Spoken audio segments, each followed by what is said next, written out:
ये वायलेंस से हमारा स्टेट का छवि खराब होता है। और जो अटैक्स हुआ है वेदर जर्नलिस्ट के ऊपर हुआ है, कहीं में लॉयर्स के ऊपर हुआ है, कहीं में वर्कर्स के ऊपर हुआ है, कोई भी पार्टी से ऐसा रकम का वायलेंस से हमारा स्टेट का छवि भी खराब होता है और इस वायलेंस से किसी को कुछ नहीं मिलता। मुझे नहीं लगता है कि पॉलिटिकल पार्टीज को इस सब चीज़ को इनकरेज करना चाहिए और मुझे लगता है कि पुलिस को कोई भी गुंडा हो, कोई भी पार्टी से हो, उनके खिलाफ सख्त कार्रवाई करनी चाहिए and they should be arrested. Recent violence it has been seen in visuals, but in front of police, that most of that has been, police was almost doing nothing. How do you see? Have you seen those visuals? Have you seen the visuals जहाँ में मेरे ऊपर attack हुआ था SDM office में 9 अप्रैल में? CCTV camera में ये है, लेकिन क्योंकि प्रद्युत मानिकी के ऊपर अटैक हुआ तो शायद दूसरा मीडिया को इतना शॉक नहीं होगा, लेकिन वो भी सबके सामने अटैक था, विजुअल था, सीसीटीवी कैमरा में था, एसडीपीओ के ऑफिस में हुआ। कोई भी एक आदमी भी अरेस्ट हुआ है उसमें? जब मैं ही सुरक्षित नहीं हूं तो कॉमन मैन का क्या होगा? इसके खिलाफ जब एक बार गुंडा लोग बच जाते हैं गुनाह करके तो उनके पास भी वो भी लैक्स हो जाते हैं। और पुलिस को जब कहा जाता है कि डोंट अरेस्ट, तब इसमें क्राइम ही बढ़ता है। और इसके लिए मैं चाहता हूं कि एनी क्रिमिनल्स, कोई भी पार्टी से कहीं भी उनका वोट हो, they should be arrested. Violence करके किसी को कुछ नहीं मिलता है। आपने देखा है कि जब मेरे ऊपर अटैक हुआ किसी ने एक आदमी भी आज तक अरेस्ट नहीं हुआ। तो इसका मतलब क्या है कि ये अगर प्रद्युत मानिकी को भी अटैक करके कोई अरेस्ट नहीं होगा तो आम जनता को अटैक करके किसी का ऑफिस जलाने से भी किसी को कुछ प्रॉब्लम नहीं है, क्योंकि कोई अरेस्ट नहीं होता है। स्टेट और कल अगर कोई और गवर्नमेंट आ जाए पावर में तो वो भी यही चीज करेगा।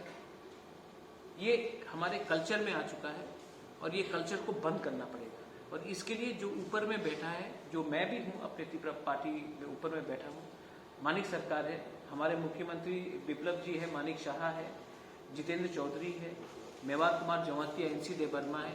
हम सबको एक संग एक डिसीजन लेना चाहिए कि ये करके किसी को कुछ मिलता है, ये करके किसी को कुछ फायदा मिलता है? किसी को फायदा नहीं मिलता। इनफैक्ट हमारा स्टेट का नुकसान होता है, लॉ एंड ऑर्डर टूटने से पुलिस का मोराल टूटता है और इससे हम क्रिमिनल्स को ही पनाह देते हैं। आई थिंक ये बहुत ही दुख का बात है कि आज कोई भी पावर में रहे वो क्रिमिनल्स को अरेस्ट नहीं करता, उनको election during the time of the election Tipra Motha ने एक कमिटमेंट दिया था कि हमारे जो माधवबारी में जिन लोगों को गोली लगा था, उनको गोली मारा गया था, उनका रिहेबिलिटेशन का प्रोसेस हम लोग शुरू करेंगे।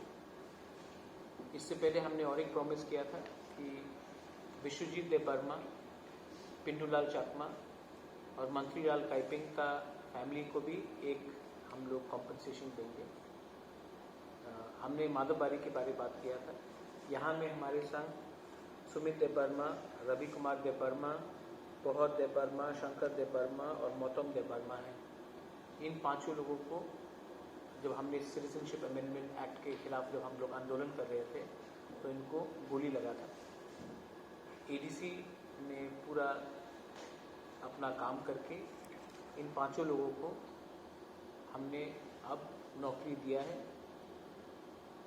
मैं जानता हूं कि ये हमारा कमिटमेंट था पहले से, लेकिन बहुत लोग शायद भूल चुके हैं, बहुत लोग भूल भी जाते हैं इलेक्शन खत्म होने के बाद। लेकिन ये मेरा कमिटमेंट है और ये कमिटमेंट को पूरा करने के लिए मैं थैंक यू बोलना चाहता हूँ हमारे सीएम को, हमारे ईएम्स कमल कोला यहाँ में है, यहाँ में हमारे राजेश त्रिपुरा है, विजय बाबू है यहाँ में। और हमने सब ने ये डिसीजन एग्जीक्यूटिव काउंसिल में लिया है और अब हमारे ये जो 5 लोग हैं जिनको गोली लगा था जब माधवबारी का प्रोटेस्ट हुआ था, उनको नौकरी दिया जा रहा है। I would like to congratulate and thank everyone for keeping our promise. Commitment बहुत इम्पोर्टेंट होता है और पॉलिटिक्स में आजकल कमिटमेंट बहुत कम लोग रखते हैं, लेकिन मुझे इसमें पॉलिटिक्स नहीं करना है। आप सबको कॉन्ग्रेचुलेशन, आपका नौकरी हो चुका है।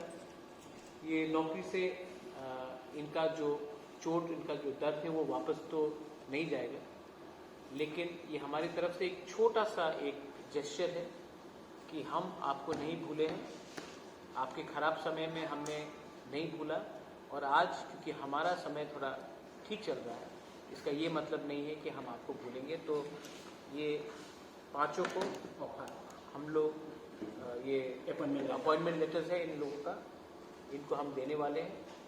एंड ये इम्पोर्टेंट अनाउंसमेंट है। बहुत लोगों को लगेगा शायद ये इम्पोर्टेंट नहीं, लेकिन पिपरासा होने के लिए जिन्होंने सैक्रिफाइस किया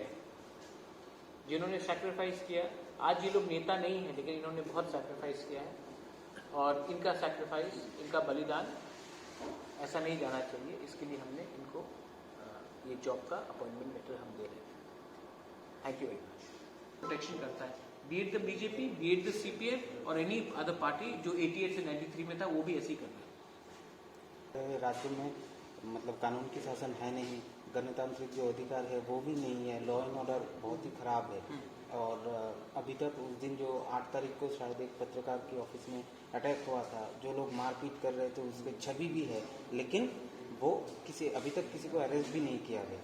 क्या कहेंगे इसके विषय में? आप क्या कहेंगे जब मेरे ऊपर अटैक हुआ? क्योंकि मैं अगरतला का नहीं हूँ, क्योंकि मैं इतना पॉपुलर यहाँ में नहीं हूँ, तो अगर मेरे ऊपर कोई अटैक करेगा, मोहनपुर में मेरे ऊपर अटैक हुआ था, तब आप इतने नाराज क्यों नहीं थे? उस समय भी जो गुंडा था वो भी सीसीटीवी कैमरा में था, इतने लोग थे, पुलिस को ऊपर हमला हुआ था, उस समय भी कोई अरेस्ट नहीं हुआ। मतलब क्या है इसका मैसेज क्या है? कि आप कुछ भी कर सकते हैं और आपको कोई अरेस्ट नहीं करेगा। तो ये शुरुआत था वो मेरे ऊपर अटैक, ये चलते रहेगा, ये पॉलिटिकल वायलेंस कल्चर में है, और मुझे बहुत दुख लगता है कि ऐसे रकम के वायलेंस से नुकसान हमारा स्टेट का ही होता है। मैं फिर से कह रहा हूँ, किसी के ऊपर भी अटैक हो, दे शुड बी अरेस्टेड। और मैं और एक बात बोलना चाहता हूँ, हमारे ये जो 5 लोगों को गोली मारा था, एक पुलिस सस्पेंड हुआ। माधवबारी में जब 5 लोगों को गोली मारा गया था, इनके पास तो कोई हथियार नहीं था, इनके पास तो कोई छुरी, तलवार या बंदूक नहीं था, तभी भी इनको गोली लगा है। कोई अरेस्ट हुआ, कोई सस्पेंड हुआ। तो ये बात आपको सोचना चाहिए कि किसके ऊपर हमला करने से कोई सस्पेंड नहीं होता है। और मीडिया को भी एक बार अंदर से देखना चाहिए कि जब इनके ऊपर अटैक हुआ तो मीडिया इतना नाराज क्यों नहीं था। आज जब अगरतला में हो रहा था, क्योंकि एक बार आपने छूट दे दिया किसी को, प्रशासन को, तो वो प्रशासन वापस आपको मारेगा 2 बार, 3 बार, 4 बार, 5 बार। आपको भी सोचना चाहिए।